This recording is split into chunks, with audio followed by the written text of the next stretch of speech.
about the apocalypse as foretold in Scripture. Thousands of Muslims, mostly from the Middle East and from Europe, flock to join the group. Some join for religious reasons, but many are just disillusioned or angry and feel that ISIS offers them answers and a purpose. But ISIS quickly overreaches. That August, it invades Kurdish territory in Iraq and Syria, sparking counterattacks from better organized Kurdish forces, launches a genocide against Iraqi Yazidis, and murders the American journalist James Foley on camera, outraging the world and provoking an American-led air campaign against it. ISIS can't withstand the onslaught and loses more than a fifth of its territory. But in response, it begins launching increasingly spectacular terror attacks abroad in Tunisia, Kuwait, Sinai, and then Paris. And so-called lone wolves, inspired by ISIS propaganda, also launch attacks, though they're often amateurish and less effective. Eventually, ISIS will lose its state. It is simply too weak, has no allies or outside funders, and is surrounded by enemies. But ISIS will respond by reverting to what it was before as Al-Qaeda in Iraq, an insurgency and a terror group still capable of horrifying violence. And in that form, it could be around for years.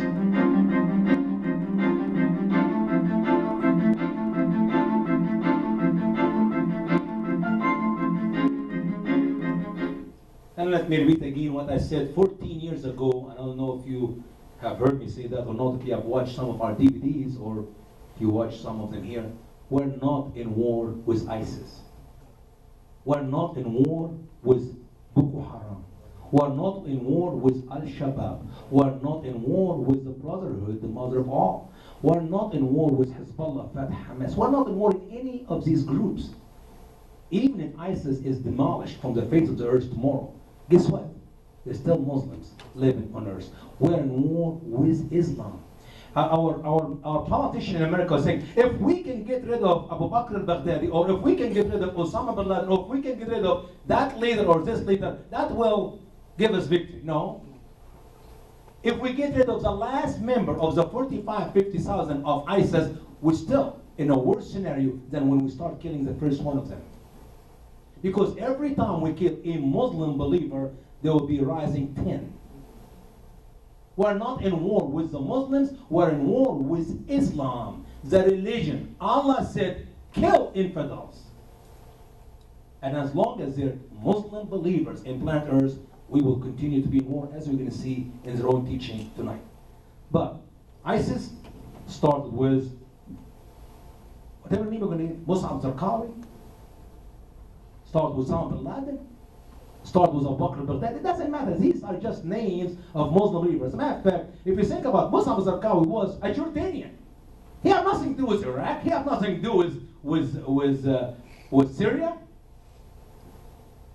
And so many of the leaders, Muhammad al-Masri, the Egyptian guy before we killed. Wait a minute, the guy is from Egypt. Why is he going in Iraq? Because they're Muslims. And they will come to America to kill you because they're Muslims. So, let's move on. Do we have ISIS in America? Yeah. I'm going to show you a video in the end. I don't know if I shared with you last time or not, to show you that every Muslim believer is an ISIS. We have plenty of Muslims. Well, we can know ISIS by somebody lift up the flag of ISIS or speak for ISIS or send an email on the behalf of ISIS or send a threat or kill 14 people in California by the name of ISIS. That means nothing. Islam is a problem. Do we have Muslims who support ISIS in America? How about if I tell you we have Americans, white Americans like yourself, I don't see any black here tonight, who become Muslim. You see, the problem is they become Muslim and they become ISIS supporters.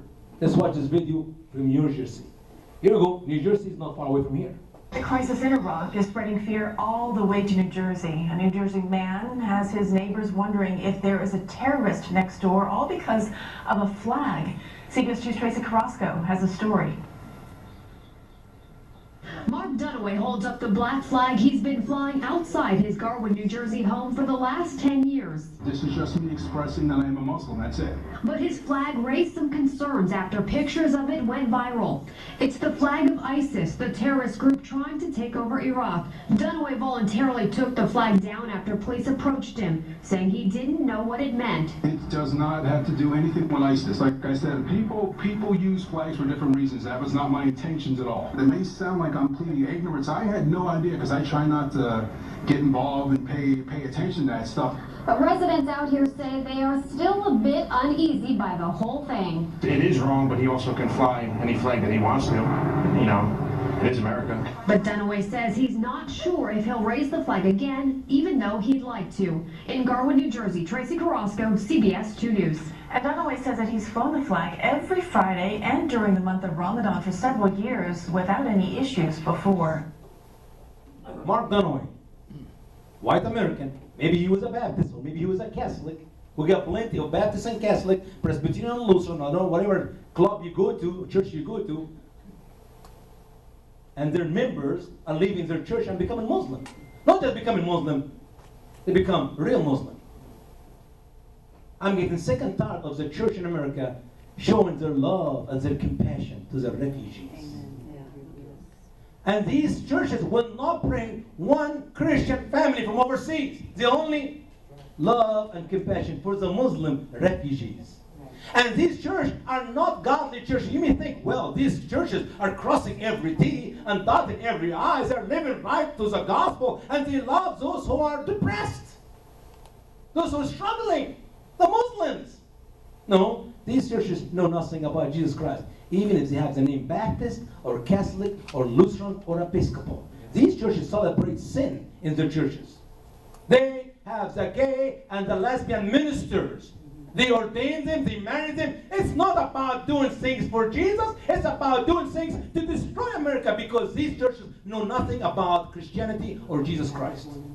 I know them for a fact.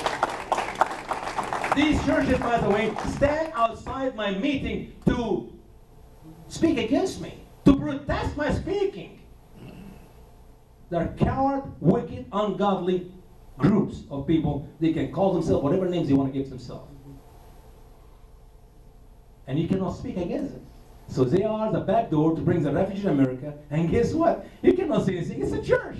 It's a Catholic church. It's a Baptist church. What they're doing? Bringing the Muslims. Which ones? The refugees. Have you checked them out? Here in Sarasota County, 20,000 Muslim refugees coming to Northport City. And you are going to do nothing about it to stop it. You know why? Because you're in a coma. And don't worry, if you do something about it, the church will bring them in. What church? The wicked church. A church will never have me to speak into their people.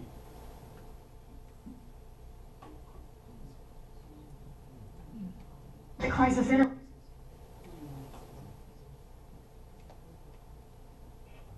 Let's move on. All right, I hope this is the right one. Yes, this is the ISIS flag. Do you know what is written on ISIS flag? That flag, this gentleman, Mark Dunaway, was happy to hold it, say, it just say, I'm a Muslim. And by the way, he's not lying. That flag means he's a Muslim, which means what? Every ISIS member who flies this flag is a Muslim. What's written on that flag? Do we know what's written on that flag? Mohammed is the prophet. That's the second half. Trust me, you don't speak Arabic. God but But Allah. our government, with our FBI, with our CIA, know exactly what's written here, and they will not do anything about it. La ilaha illallah Muhammad Rasulullah. There is no God except Allah, and Muhammad is the messenger of Allah. Yes, that flag means they are Muslims. The flag alone tells me that Muslim. When I see that flag here flying somewhere, I say, oh, that's the flag of America.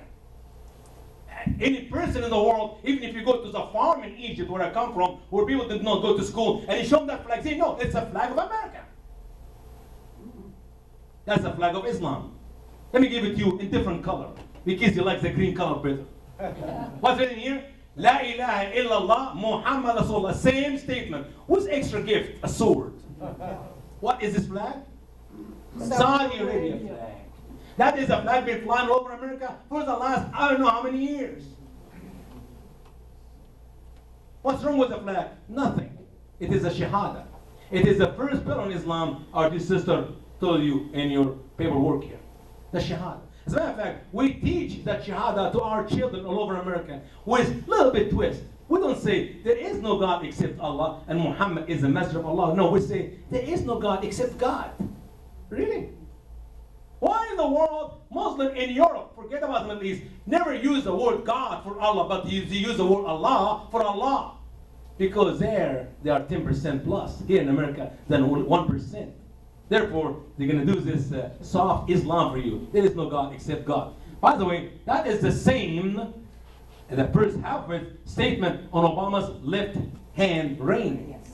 Every time that gentleman signed an executive order or a law, he actually signed it with the statement or under the power or under the authority of, there is no God except Allah. He actually been wearing that ring for over 30 years. And it's written on that ring, there is no God except Allah. Well, it was a gift from him, his mama, when she used to be in Indonesia, when she married his Muslim husband, Suranto, whatever his last name was. It is power for Obama to sign executive order one after another and law after law with that ring in his left hand. Shame on you, America, for what you have done to your country. And I told you so 7 years ago. Let's move on. Here's the real truth about the Shahada. You see, some people said, we don't want to teach our children about Islam in our public school. I said, no, that's wrong. We should teach our children everything we can teach them about Islam in every public school. Because that's the only chance we can save America, to learn the truth about Islam. You know why America is going to be destroyed? It's very simple. Because American people have zero knowledge about Islam. And the Bible said, my people are destroyed for lack of knowledge. Here's what I teach our children. Here is the truth about the Shahada. Muhammad own words about the Shahada. That's when Muhammad said, I have been commanded to engage in war against people till they testify to the fact that there is no God but Allah, and believe in me that I am the messenger, and in all that I have brought. Muhammad was commanded by Allah to engage in war with people. I don't know if you American are people or not, but if you are people, he's talking about you. So I have been commanded to engage in war with the Americans until the Americans say the Shahada, which is the ISIS flag, which is the Saudi flag, which is the first pillar in Islam. The Shahada. Now, can you imagine if our children in our public school learn that statement, and instead of, there is no God but God, no, they will learn, Muhammad said, when you will say the Shahada, you will be saved. If you don't say the Shahada, the Muslim will be beheading you and raping your wives and your daughters in this country. Guess what? How many of your children are going to be accepting Islam, believing in Islam? None. Do you know if we teach the truth about Islam in our public schools, Muslim will beg us, please, we don't want your people to learn anything about Islam. No, we're sitting back, we're in the back road, quietly, calm, taking it easy, and Muslims are teaching propaganda to your children that we worship the same God. No, Allah is Satan, Allah is not God. Yes. Attend my seminar, Allah is Satan, Jesus is God, and you see what we're talking about. Now, how many of the early Muslims really believed in Muhammad? I mean, Muhammad said he was commanded by Allah, that was written 1400 years ago, to engage in war with people until people say the Shahada. Now, how many of the early people who believe in Islam, the Arabs, the Bedouin, really believed in Muhammad? How about none? Why? Because they were forced to accept Islam because that's what Muhammad's message was about. He is commanded by Allah to engage in war with people until people accept Islam. Where can I find the proof of that? It's in the Quran. Quran chapter 49 and verse 14. Listen to the word of Allah about how many Arab Bedouin believed in Muhammad. The Bedouins said, we believed. Say, you did not believe, but say, we surrender, became Muslim as a result of fear. And the faith has not entered your hearts. And if you obey Allah and His Messenger, He will not decrease anything from your works. Surely Allah is forgiving, merciful. They told Muhammad, we believe. And Muhammad said, no. My Allah told me you did not believe, you just surrendered. What does the word Muslim mean?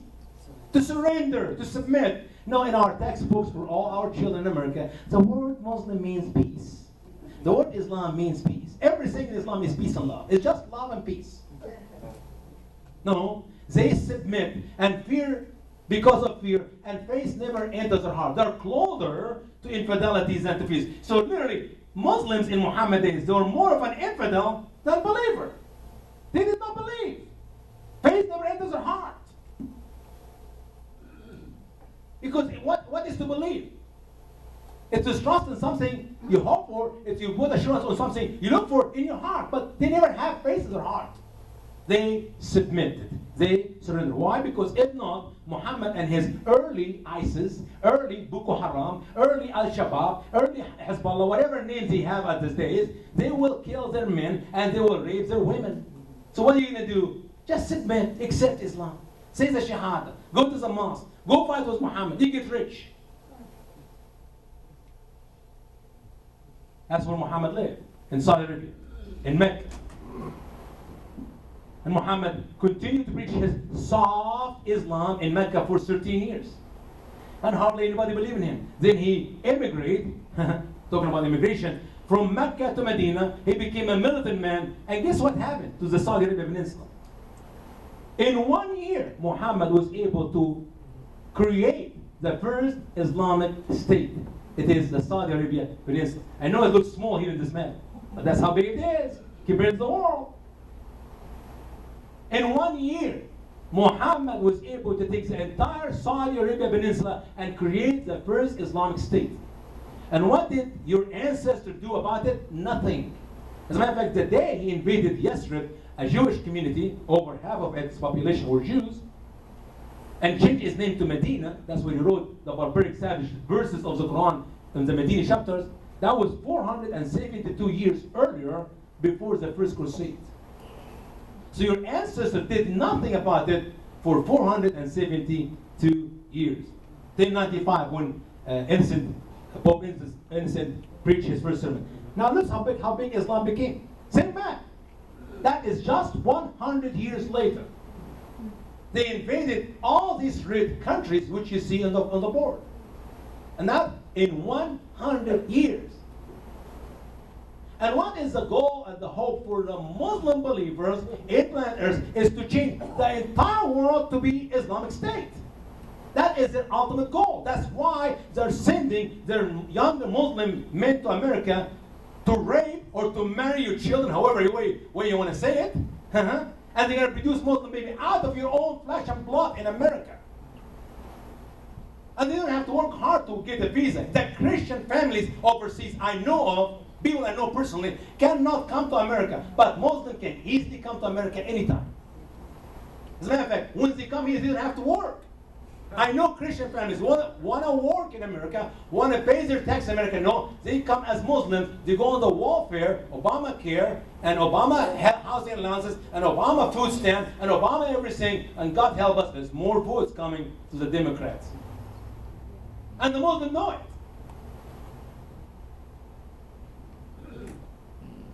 Let's see what Obama said in the early days. I know you heard these videos before, but once again, I just give you a summary of what happened in the bed. Let's see what Obama said about ISIS in the early days. President Obama speaking out about America's deadliest enemies, his choice of words getting a lot of attention. In an interview with the New Yorker magazine, he compares groups linked to Al-Qaeda to an amateur basketball team. Quote, "The analogy we use around here sometimes, and I think is accurate, is if a JV team, meaning junior varsity team, puts on Lakers uniforms, that doesn't make them Kobe Bryant," end quote. You know, if we have not learned a lesson of the past, it will repeat itself today. That's the beauty about history. It's a circle. It repeats itself. That's exactly what your ancestors said in Europe when Muhammad started his first Islamic state. He just invaded few villages, and the Saudi Arabia country belonged to him. And they did nothing. And 100 years later, he took all the rest of the country. And we still do nothing about it. Yes, ISIS starts small, and I promise you, I don't care what is, I don't watch football. Who's your super team won last year? What's his name? Their name's what? Patriots. Patriots. Did the Patriots start Patriots or start little children? I guarantee you, every one of the members of the Patriots start as a baby, 4 or 5 years old, and fall off, and he cried, and said, "Mama, I kissed it for you, baby." Then Mama held their hand and tapped him and kissed him and hugged him, and that's why he became the Patriots. That's how he became the victorious. So is ISIS. And if not ISIS, the Muslim around the world. Let's move on. This is Mr. Howard Dean. And his opinion about ISIS just 2 years ago when they killed the first attack in Paris. Listen to Howard Dean's opinion of ISIS after the killing of the first 11 French people in a couple years ago. Oh, we'll go back to it.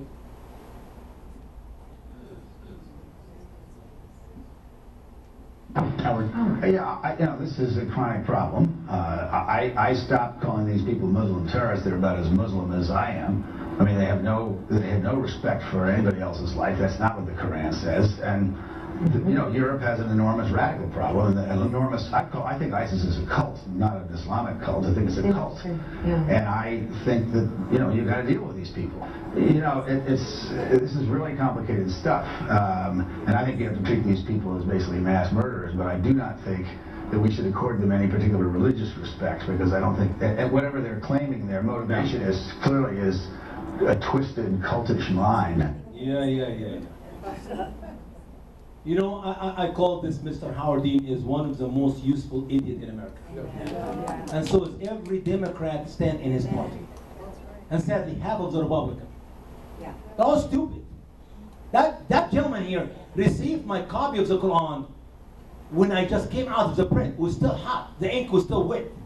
We sent a copy of our Quran to every congressman, to every senator, to every governor, to the High Supreme Justice Court. I spent enough money on our ministry I did not have to spend. With my hope is that our politicians are going to read the Quran and they educate themselves and they save this country. No, he's defending Islam. Like every Democrat, like Bush. Bush did the same thing. Why is he doing that? I don't know. I think the reason they're doing that because he knows they can get away with it, because he knows that you, the American people, are ignorant. You're foolish. He will not call it Islam. Obama will not call it Islam. And Bush never called Islam. Bush invented the word radical Muslim.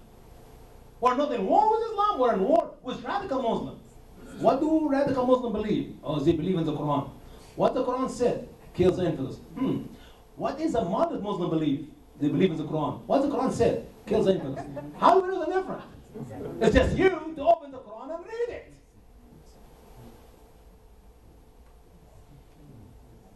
Mr. Obama, it's a 3-minute speech, and that is our presentation for tonight. He's going to talk for 3 minutes, and I'm going to respond to it with whatever time he gives me tonight. Listen to what he said about ISIS. Here we go.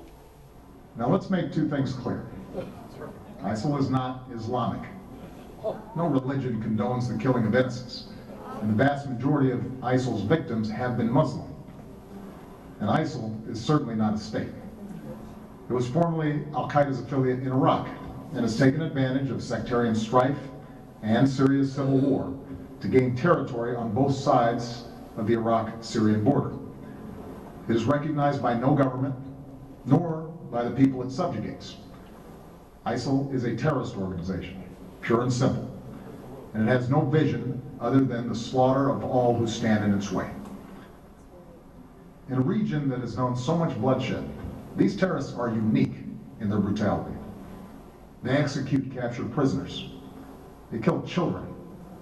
They enslave, rape, and force women into marriage. They threaten a religious minority with genocide.